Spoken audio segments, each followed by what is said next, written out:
Our next speaker, could we welcome to the stage, please, Julie Davis.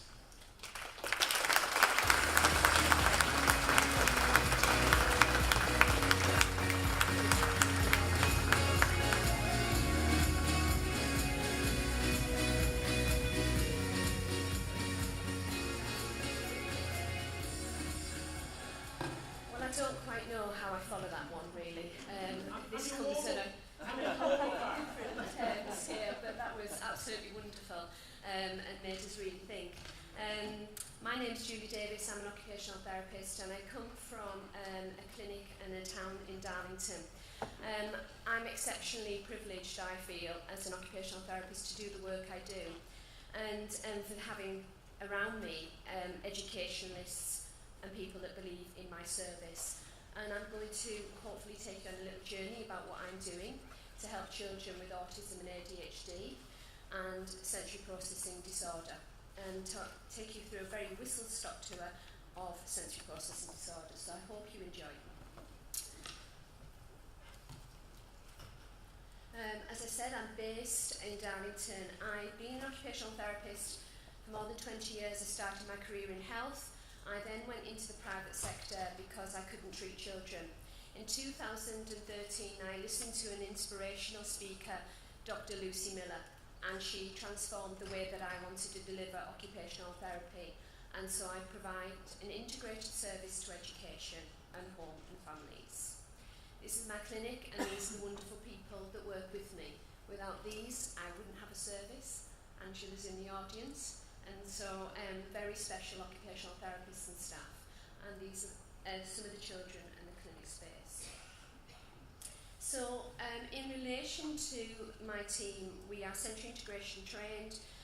We provide school-based educational programs, one of which is called the SMART program, and I'm going to touch a little bit on this today, as well as another approach we also deliver in relation to our local area. So steps, a while ago I got to speak to somebody in education, and fortunately that lady believed in me and what I was doing. Steps, as it says, is striving therapeutically for educational progress and future success, and the model currently works where I'm able to have children referred to me. They can have ADHD, they can have autism, but they've got to have some form of other difficulties such as sensory processing, maybe dyspraxia and things of that nature. These children come an integrated model into my service. These children are really struggling in mainstream settings. They've been excluded, they may not be in school, but what our aim is to get them back into mainstream school, be happy and successful. We're on to our 7th child, and I'm very proud to say everyone has gone back to mainstream school, is coping and is doing well. And that isn't just down to the belief of me and my team and the integration of therapy, but it's also to do with the educators believing also and wanting that to happen. So we provide intensive occupational therapy. That means they get 52 hours of occupational therapy in 12 weeks, and I bet there's some gasps in the room because that's really unusual.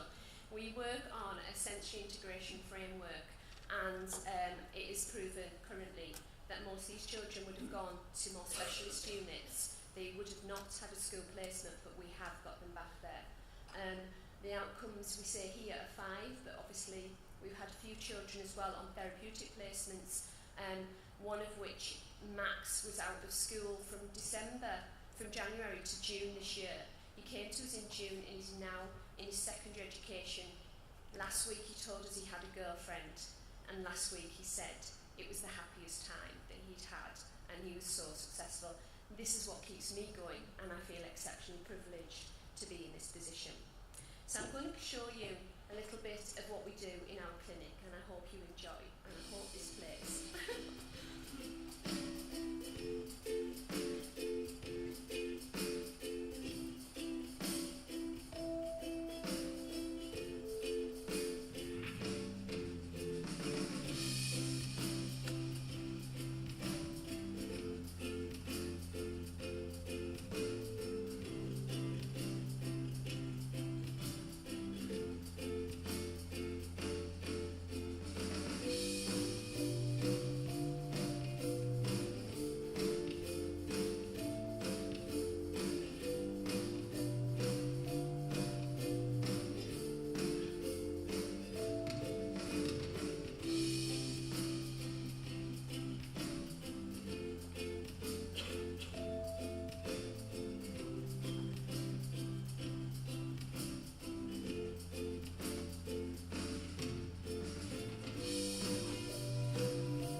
very first girl we ever had on the STEPS programme. I'm going to talk now about sensory processing and how this relates to ADHD, autism. A lot of people might know about this, but basically sensory integration is the term that refers to the way the nervous system receives information and messages. And from that sense, it turns into appropriate motor and behaviour responses. So we do it all the time. We do it every single day. You've done it to get here today. We need to be able to integrate motor and sensory information to be able to learn and to be able to function. And with a lot of children I see, this goes wrong. I've been very fortunate in my career, I feel, and recently I spent a week with the leading expert on sensory processing disorder, Dr. Lucy Miller. I've not been long back from Denver, and already she's changed the way that I think and the way that I want to do things in my clinic and transform programmes for children.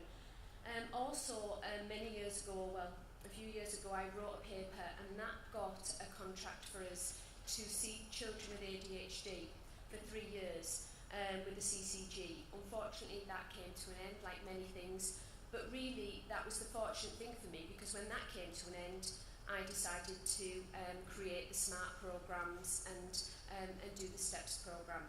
So maybe that was a good thing that happened in relation to my service provision.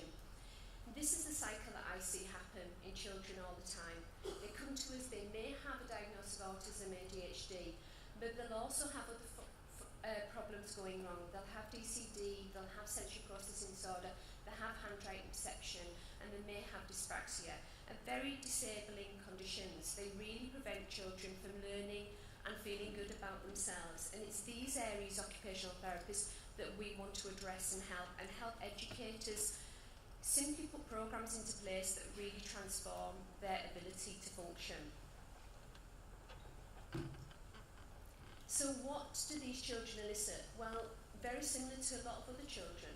Motor clumsiness, sensory impairment, so basically they might have problems in their balance, their muscle memory, their tactile systems. They may have problems in relation to their behavioural problems, because if they're frustrated and they can't do things, then the antecedent is that, but obviously what we see happen in everyday life is the behaviour, their frustrations, their anger, their disappointments and things of that nature. And this leads, we've heard yesterday many professionals say about anxiety, depression and academic difficulties. So this is my framework in the way that we work as occupational therapists, and don't have time to go massively into this, but basically we look at the sensory systems. At the very bottom of this pyramid you will see that it says tactile, interoception, vestibular and proprioception. Why are they so important? Well, they provide the foundation for us to be able to basically filter out information, listen, understand taste and smell, and from that provides attention and regulation. And from there goes feeding and nutrition, and oral skills, and gross motor skills, and postural stability. The list is endless. The understanding of body scheme, knowing your left from your right. Well, why is that important? Because then you know what to write with. You'll know how to track information, discriminating things, and the ability to understand. And at the very top comes then higher level functions of handwriting, learning, listening, attending.